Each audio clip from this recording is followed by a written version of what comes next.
All right. So once we have this hold, you don't want to be going around holding your bow like this all the time. Okay? It's not necessary. It's not necessary. We don't ever really ever do that actually. You're not holding your bow with this hand. As I said again, you're balancing your bow with this hand. So, what do I mean by that? What do I mean? Well, we need then the violin actually. The violin is going to be up like this. And we're going to talk about how to hold the violin again and talk more in detail about that. But if you'll notice, I'm holding my bow this way. All right, so I'm going to need my violin. Hold on. All right, go. I'm going to need my violin then to show you what I mean by this. Don't hold the bow. Don't grip the bow. You're balancing the bow just like this.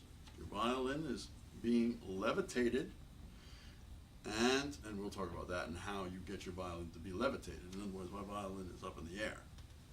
Basically, I'm talking to you, and it's it's still up in the air. It's not sagging down, and I'm not holding it up with my other hand. It's stuck in there. How do I get it stuck in there? Well, that's only taken me about 50 years to figure that out. But the bow is not really being held. Get that out of your mind. You want it to be just balanced. And look what I'm doing. I'm holding it straight up and down. I'm not going like this and waiting and then going to play. I don't do that. You're holding it like this, and then you're going to play, and you make a move this way and place the bow. Guess what? The violin is holding the bow. It is holding the bow. You see that? I'm not doing it. It's all relaxed. I'm not holding onto the bow. Well, can I play like that? Well, because I'm trying to make the bow one with the string, I just place it on there and just relax into the string while the violin is being levitated, and I pull the bow with the rest of my arm, primarily the forearm. It's a forearm stroke. So I'll be on the D string, and I'll grab the string, and then a sound comes out. And it looks natural. It's not that difficult. I get a nice sound from the bottom of the bow, the heel of the bow, the talon, to the tip of the bow, like that. All right, so I'm not holding on to the bow and trying to play like this. Oh, I've got to find that. Where's that string? I see it. I'm holding on to my bow. That's the sound you're going to get. You're going to get a very ugly sound. You want to get rid of that sound. You want it to be a very, very direct sound, and you want it to be very, very clear. You're looking for a very clear sound. This is the way to do it. This is the way to approach it, the way to think about it. That brings us then to, that brings us to what you're going to do with the rest of your arm. Once you've got this shape, you hold that shape. Just hold it like this. And start moving your forearm out and in, just like it was the hinge of a door. Now I'm sure those of you who have played the violin before, you've heard this from your teachers ever since you were like one year old. And it's this movement.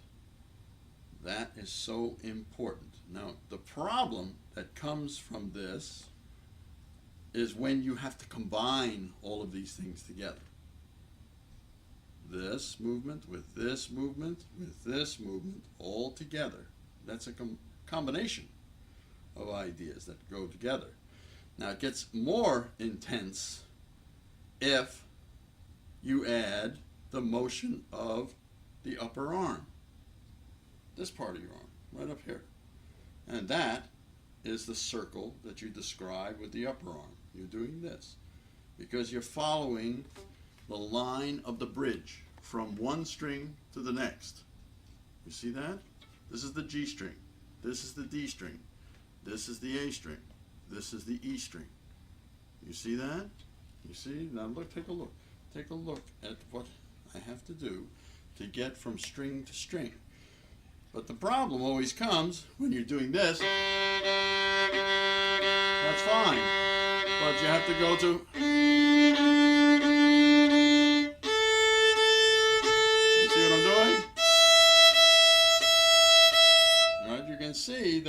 if I do this motion in the upper arm correctly, when it's supposed to happen, exactly when it's supposed to happen, I'm going to get. I'm